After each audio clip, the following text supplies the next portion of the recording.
talk to me about women owning property specifically. I know that's, you've kind of noticed a shift with that, or you've spoken to a lot of women who are very afraid of getting into that.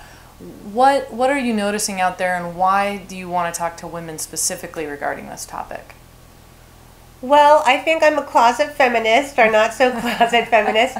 I also see that it's a mindset. My background, I was a psychologist, so I look at mental models of the world and how we view the world and how we're trained to view the world generations back affects our day-to-day life and our financial well-being.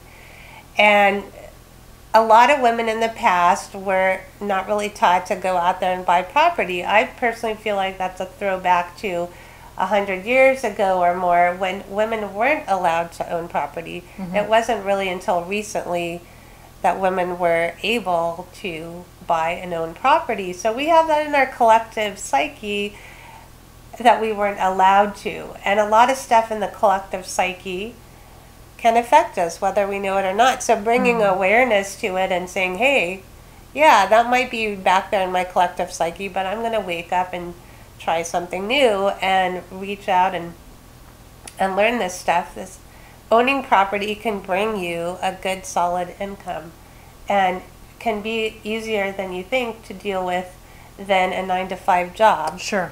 I like a 9-to-5 job for activity, but in terms of making money, I feel like property is the way to go.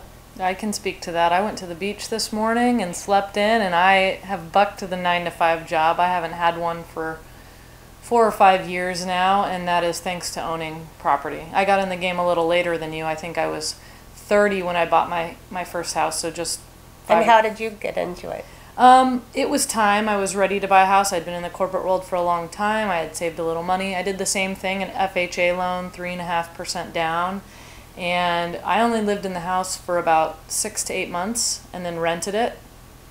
My renters paid about $400 over my monthly mortgage, so I made a little money every month. Mm-hmm. Of course, you have some repairs, but I still was making a profit, plus the tax write-off, plus all of the equity. And I sold that house 3 years later for a 6-figure profit. Wow. And so this year alone, I'm on my 3rd house. It's for sale right now. I've been buying and selling them, and it's provided a financial freedom for me that allows me not to have to go to an office or be chained to a desk or report to someone to live the life I want to live. I just got